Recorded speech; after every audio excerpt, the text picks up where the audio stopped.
मित्रांनो, लिसन टू री ॲप्लिकेशन तुम्हाला सर्व प्रकारचे स्पर्धा परीक्षांसाठी आवश्यक असणारे ऑडिओ बुक्स, ऑडिओ नोट्स आणि इतर मटेरियल देखील उपलब्ध करून देते. 6. महासागर साधन संपत्ती. साधारणतः 15व्या शतकाच्या सुरुवातीस संपूर्ण जगाचा अल्पसा भाग लोकांना माहीत होता.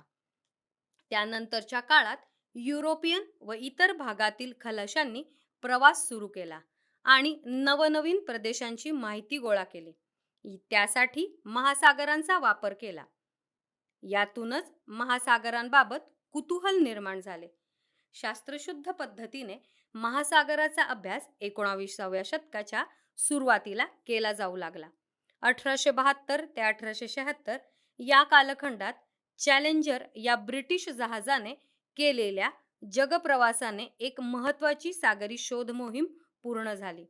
त्यांनी खोल समुद्राविषयी व तेथील जीवसृष्टी संदर्भात मानवी माहिती उजेडात आणली. सन 1920 पासून प्रतिध्वनी आरेखक यंत्राचा म्हणजेच इको साऊंडरचा वापर नियमितपणे केला जाऊ लागला. त्या आधारे नकाशाकारांनी विविध सागर तळाचे नकाशे बनवण्यास सुरुवात केली. महासागरांच्या अभ्यासात आज अनेक देश सहभागी झाले आहेत. प्रतिध्वनी आरेखक यंत्र हे एक प्रकारचे साऊंड नॅव्हिगेशन अँड रेंजिंग म्हणजेच सोनार उपकरण आहे. त्याचा उपयोग सागरी तळाची पाण्याची खोली मोजण्यासाठी किंवा पाण्यातील पदार्थांच्या शोधासाठी केला जातो. त्याकरता ध्वनींची स्पंदने पाण्यात प्रसारित केली जातात व येणाऱ्या प्रतिध्वनींद्वारे माहिती मिळवली जाते. आता महासागराची तळरचना आणि खंडांत उतार, सागरी मैदाने, खळगे व सागरी गर्ता हे त्यांचे भाग आठवा. महासागर तळरचना. अलीकडच्या काळात सागर तळभाग किंवा सागर किनारी क्षेत्र यापुरताच अभ्यास मर्यादित राहिला नाही, तर महासागराच्या अतिखोल भागाचा अभ्यास देखील केला जातो.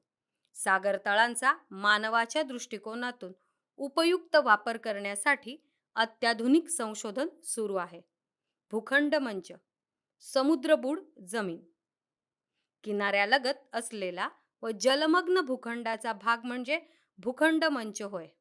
मानवाच्या दृष्टिकोनातून भूखंड मंच फार महत्त्वाचा आहे. या भागाने महासागर तळाच्या एकूण क्षेत्रापैकी सुमारे 7.6% क्षेत्र व्यापले आहे. हा भाग जलमग्न, रुंद, उथळ, मंद उताराचा असतो. भूखंड मंचाचा विस्तार सर्वत्र सारखा नसतो.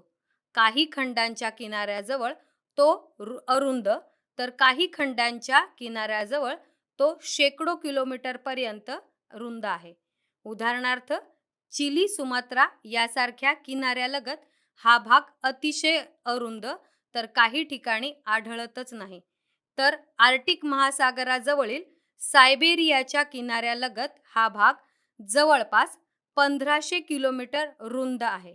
येथे सामान्यतः समुद्र सपाटीपासून सागराची खोली सुमारे 180 ते 200 मीटर पर्यंत असते. हा भाग उथळ असल्याने सूर्यप्रकाश तळभागापर्यंत पोहोचत असल्याने ही क्षेत्रे प्लवक संपन्न असतात. सागर जलामध्ये आढळणारे हे लक्षावधी सूक्ष्मजीव माशांचे प्रमुख खाद्य आहे. सागरपृष्ठ व तळाकडील कोट्यावधी मासे भूखंड मंचावर खाद्याच्या शोधात व प्रजोत्पादनासाठी येतात. समुद्रबुड जमिनीवर जगातील काही संपन्न मत्स्यक्षेत्रे आहेत. उदाहरणार्थ, उत्तर अमेरिकेच्या पूर्व किनाऱ्याजवळ ग्रँड बँक, जॉर्जेस बँक.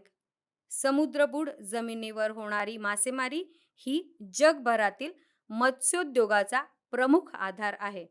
जगातील खनिज तेल व नैसर्गिक वायूंचे सर्वात मोठे साठे समुद्रबुड जमिनीवर आहेत. उदाहरणार्थ, अरबी समुद्रातील बॉम्बे हाय. खनिज तेल व नैसर्गिक वायू व्यतिरिक्त येथे खनिजेही आढळतात.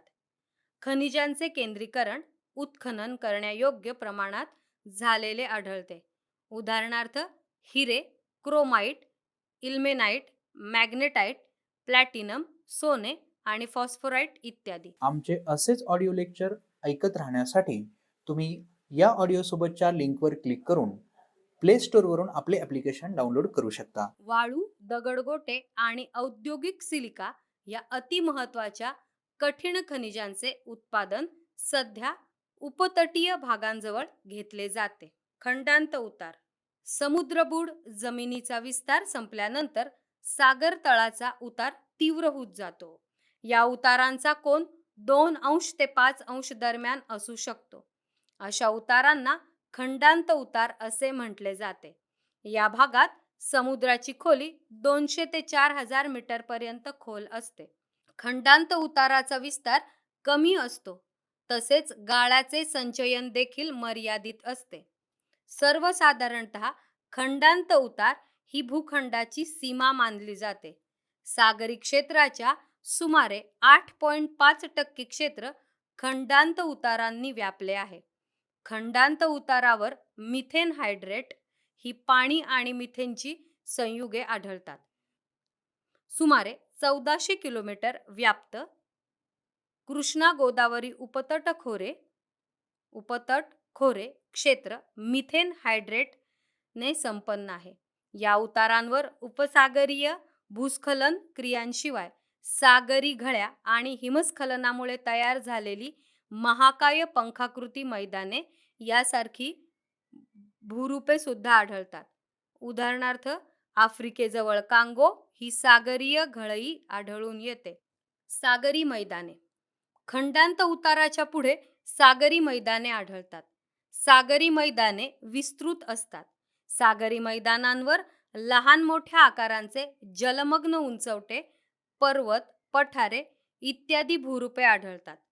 त्यांचा उतार मंद असून सागरतळ क्षेत्राच्या 66% क्षेत्र त्यांनी व्यापले आहे. या मैदानावरील भूरचना ज्वालामुखीय व भूविवर्तनकीय क्रियांमुळे तयार झालेली आहे. सागरी मैदानाच्या इतर घटकांमध्ये वाऱ्यांनी वाहून आणलेले धूलिकण, ज्वालामुखीय राख, रासायनिक द्रव्यांचे अवक्षेपण आणि प्रसंगी उल्कांचे तुकडे यांचा समावेश होतो. या मैदानांमध्ये विविध प्रमाणातील लोह, निकेल, कोबाल्ट आणि तांबेयुक्त मॅंगनीजचे खडे इतस्ततः विखुरलेले असतात. हे खडे वाटाण्याच्या आकारापासून ते बटाट्याच्या आकारापर्यंत असू शकतात. सागरातील अस्थि किंवा खडकांच्या तुकड्यांवर सागर जलातील खनिजांच्या अवक्षेपणामुळे तयार होतो. सध्या जरी या मॅंगनीज खड्यांचे खनन होत नसले तरी भविष्यात उत्खनन शक्य आहे आणि त्यांचा उपयोगही केला जाऊ शकतो. सागरी गर्ता. सागर तळावर काही ठिकाणी खोल, अरुंद आणि तीव्र उताराची सागरी भूरूपे आढळतात. त्यांना सागरी डोह किंवा गर्ता असे म्हणतात. साधारणतः कमी खोलीच्या भूरूपांना डोह म्हणतात, तर जास्त खोलीच्या कमी रुंदीच्या दूरवर पसरलेल्या भूरूपाला गर्ता म्हणतात. समुद्र सपाटीपासून गर्तांची खोली हजारो मीटर पर्यंत खोल असते. गर्ता या सामान्यतः भूपट्टांच्या सीमावर्ती भागात आढळतात. ही जागृत ज्वालामुखीची व भूकंप प्रवणाची क्षेत्रेही असतात. पॅसिफिक महासागरातील मरियाना गर्ता ही जगातील सर्वात खोल गर्ता असून तिची खोली सुमारे 11 किलोमीटर आहे.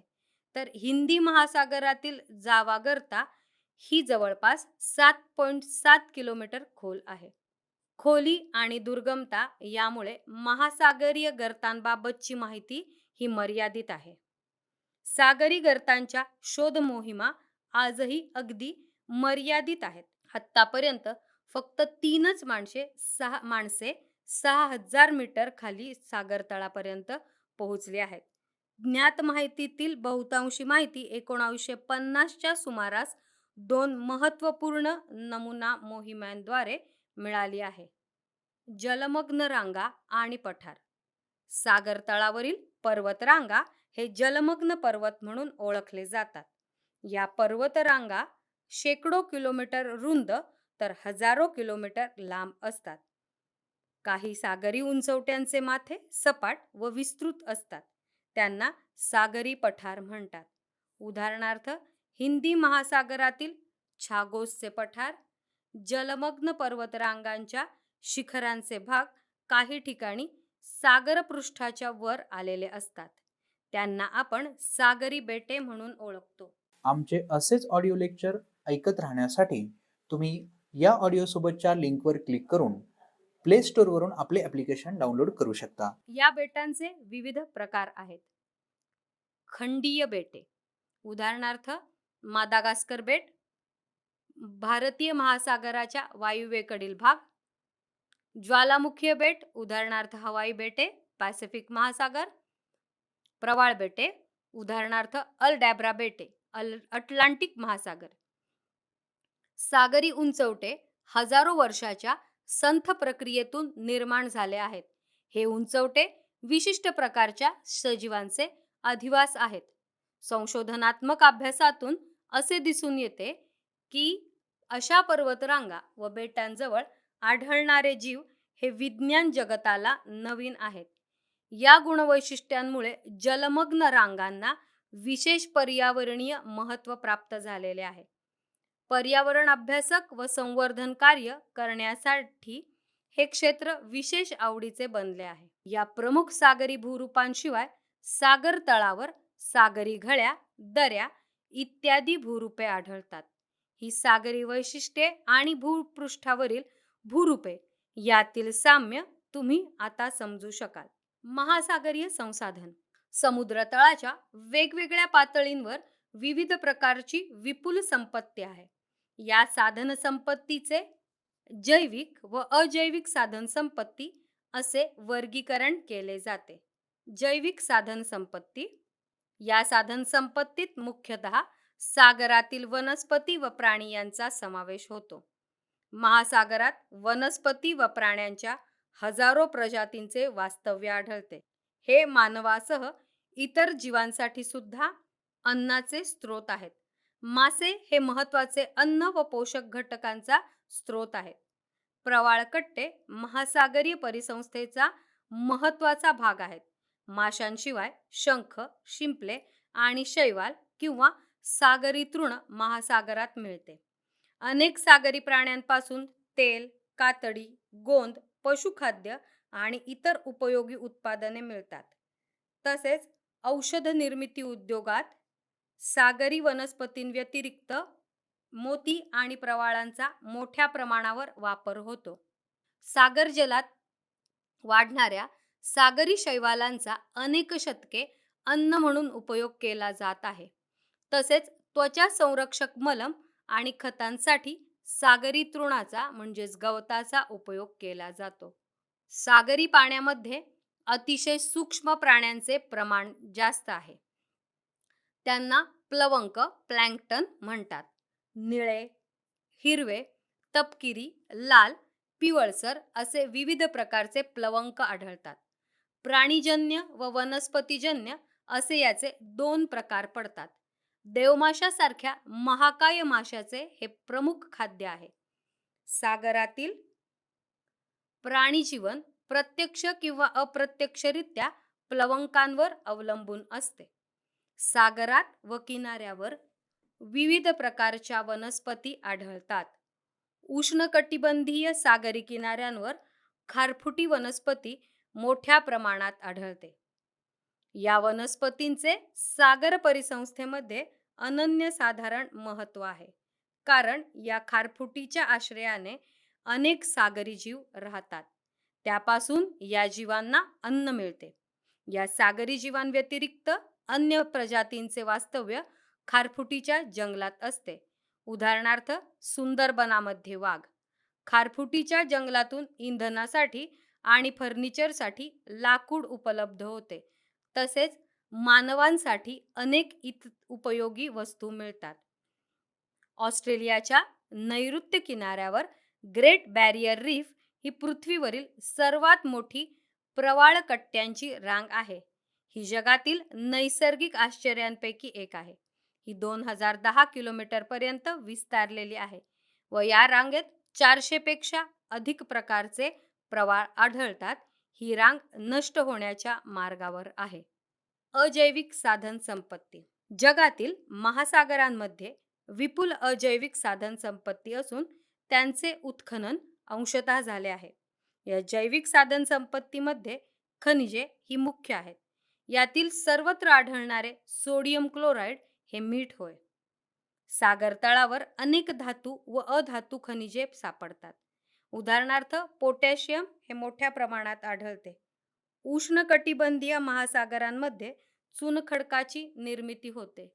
प्रवाळ व वनस्पतींद्वारे अवक्षेपित घटकांपासून मोठ्या प्रमाणात होते. महासागरांमध्ये चुनखडकाची निर्मिती प्रवाळ व वनस्पतींद्वारे अवक्षेपित घटकांपासून मोठ्या प्रमाणात होते. आमचे असेच ऑडिओ लेक्चर ऐकत राहण्यासाठी तुम्ही या ऑडिओसोबतच्या लिंकवर क्लिक करून प्ले स्टोअरवरून आपले ॲप्लिकेशन डाउनलोड करू शकता. सागरी पाण्याच्या बाष्पीभवनामुळे जिप्सम तयार होते.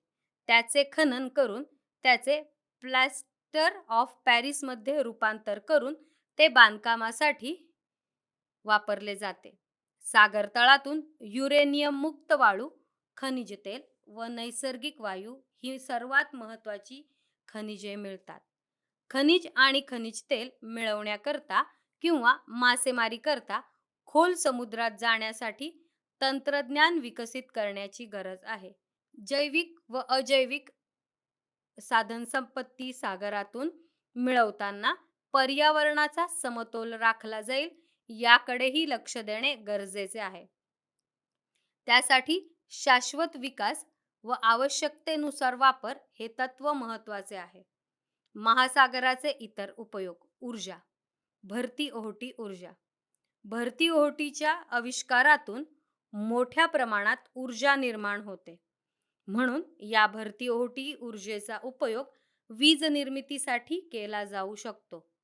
परंतु भरती ओहोटीद्वारे ऊर्जा संकलनासाठी मर्यादा येतात. 2016 मध्ये नोव्हा स्कॉटिया जवळील फंडीच्या उपसागरात मोठ्या जनित्राद्वारे सर्वप्रथम 500 घरांना पुरेल इतक्या विजेच्या निर्मितीची सुरुवात केली गेली. असे संच वाढवण्यासाठी प्रयत्न केले जात आहेत. औष्णिक ऊर्जा. समुद्रातील जलाच्या तापमान भिन्नतेचा ऊर्जा निर्मितीसाठी उपयोग होतो. उष्णकटिबंधीय प्रदेशात सागर पृष्ठभागाच्या पाण्याचे तापमान 25 अंश ते 30 अंश सेल्सिअस असते, तर या क्षेत्रातील खोल सागरी जलाचे तापमान 5 अंश सेल्सिअसने कमी असते. या पाण्याच्या तापमानातील फरकाचा वापर करून जनित्रांद्वारे वीज निर्मिती करता येते. तापमान फरकावर आधारित तरंगणारी जनित्रे बेल्जियम व क्युबा येथे तयार केली आहेत. पिण्याचे पाणी. सागर जलाच्या पाण्यात क्षारतेचे प्रमाण जास्त असल्यामुळे ते पिण्यासाठी किंवा सिंचनासाठी उपयुक्त नसते. परंतु सागर जलाचे गोड्या पाण्यात रूपांतर करता येते. यासाठी निक्षारीकरणाची प्रक्रिया वापरली जाते. निक्षारीकरण म्हणजे सागरी जलातून मीठ वेगळे करणे. ते अनेक पद्धतीने करता येते, जसे उष्णता देऊन, गोठवून किंवा विद्युत प्रक्रियेचा वापर केला जातो. ही पद्धत खर्चिक असून पाण्याचे दुर्भिक्ष असलेल्या ओसाड प्रदेशातील देशांमध्ये वापरली जाऊ शकते. उदाहरणार्थ Saudi Arabia, Oman, UAE, Spain, Algeria, Cyprus इत्यादी देश निक्षारीकरणाद्वारे पिण्याचे पाणी मिळवतात. निक्षारीकरण प्रक्रियेचा खर्च जास्त असल्यामुळे विकसनशील देशात या पद्धतीचा वापर मर्यादित आहे. निक्षारीकरणाचा पर्यावरणीय खर्च जास्त आहे. निक्षारीकरण यंत्रात सागरी जीव जसे की वनस्पती, सूक्ष्मजीव, लहान मासे, प्लवंक खेचले जाऊन मरण पावतात. त्यामुळे अन्नसाखळी बिघडते. तरीही भविष्यात अनेक देश पिण्यायोग्य पाण्यासाठी महासागराकडे पाहतील. व्यापार आणि वाहतूक. सागरी जलवाहतुकीद्वारे प्रवासी व मालाची वाहतूक केली जाते. जलवाहतूक इतर वाहतूक साधनांपेक्षा स्वस्त असते. आजकाल जागतिक अर्थव्यवस्थेच्या उच्च विकासामुळे महासागरातील वाहतूक देखील मोठ्या प्रमाणात विकसित झाली आहे. समुद्र आणि महासागर हे अतिशय सोयीस्कर वाहतुकीचे नैसर्गिक माध्यम आहे. अटलांटिक सागरी मार्ग हा जगातील सर्वात महत्त्वाचा व अधिक व्यस्त सागरी मार्ग आहे. उत्तर अमेरिका आणि पश्चिम युरोप ह्या दोन महत्त्वाच्या आर्थिक व औद्योगिकदृष्ट्या प्रगत देशास जोडतो. आमचे असेच ऑडिओ लेक्चर ऐकत राहण्यासाठी तुम्ही या ऑडिओ सोबतच्या लिंकवर क्लिक करून प्ले स्टोअरवरून आपले ॲप्लिकेशन डाउनलोड करू शकता. सागरी पर्यटन. महासागर पर्यटनात नौकाविहार, पाणबुड्या, स्कुबा डायव्हिंग, मासेमारी, पुळण पर्यटन इत्यादी घटकांचा विचार केला जातो. यासारखे घटक मोठ्या प्रमाणात लोकप्रिय आहेत. अनेक भागांमध्ये विविध पर्यटन स्थळे व सागरी संशोधन केंद्र विकसित होत आहेत. त्यांच्या कृतीमुळे देखील महासागरीय जीवांवर आणि पर्यावरणावर विपरीत परिणाम होत आहे. अनेक देशांना 21व्या शतकाच्या मध्यापर्यंत अन्न सुरक्षेच्या समस्येला तोंड द्यावे लागेल. अन्नाशिवाय खनिजे, पेयजल आणि खनिज तेल इत्यादी गोष्टींची गरज विकासासाठी असते. ही संसाधने भूमीवर मर्यादित असून ती विशिष्ट ठिकाणीच सापडतात, परंतु महासागरात ती मुबलक प्रमाणात आहेत. सतत वाढणाऱ्या लोकसंख्येमुळे पृथ्वीवरील आपले भविष्य हे महासागरांबाबतच्या सखोल ज्ञानावर अवलंबून असेल. महासागर कोणाच्या मालकीचे आहेत? पृथ्वीवरील भूखंडांचे विभाजन करून आपण भौगोलिक सीमा प्रस्थापित केल्या आहेत. महासागराला मात्र भूपृष्ठावर असतात तशी भूवैशिष्ट्ये नसतात. फक्त सपाट व विस्तार हेच त्याचे वैशिष्ट्य. त्यामुळे त्याचे विभाजन करणे अशक्य असते.